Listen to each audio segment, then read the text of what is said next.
Komunat filluan pagesën për tatimin e pronës ta bëjnë në mënyrë të detyrueshme.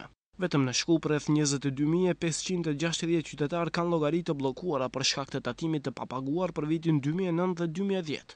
Zëdhënësi i qytetit të Shkupit Nedelço Krstevski thotë se qyteti i Shkupit shumë gjatë i ka toleruar qytetarët për të paguar borxhin.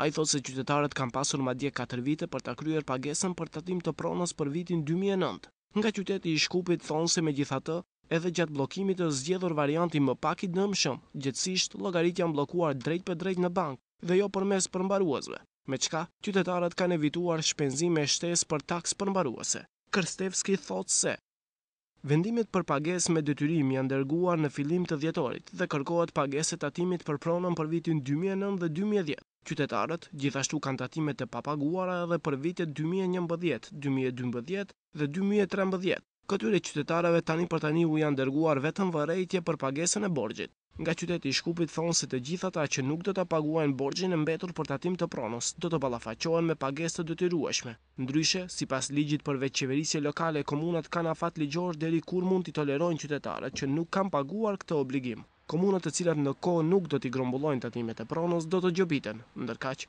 qyteti i Shkupit ka zgjedhur tarifën më të ulët të propozuar për tatimin e pronës dhe ajo sillet nga 1.400 denar në vit.